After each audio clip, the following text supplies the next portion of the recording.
Guys, magawa tayo ng cucumber salad. So, yung garlic. Then, chuka.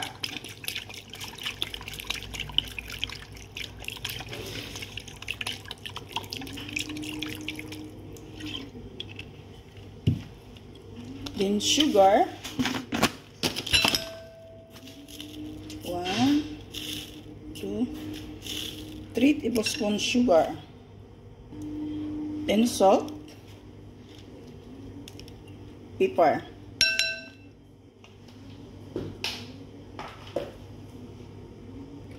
Haluin lang natin siya, guys. Hanggang ma-dissolve yung kanyang sugar.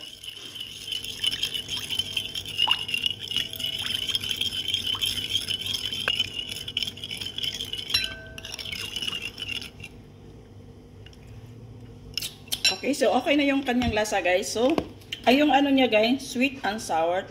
Pero mayroon siyang kunting maalat ng kunti.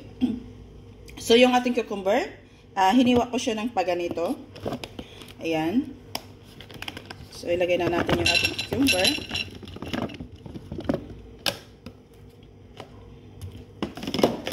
So, haluin natin.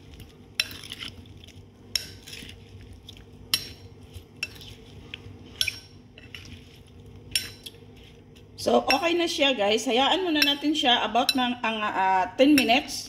So, mag-reduce din yung kanyang ito. Tapos, yung lasa niya, papasok na siya sa loob. So, okay na siya. So, ilagay muna natin siya about 10 minutes sa ref natin. So, ito na, guys, yung ating cucumber salad. Ayan, dumami na yung kanyang sauce. Dahil nag-reduce na yung cucumber. So, malutong pa rin siya. Wow.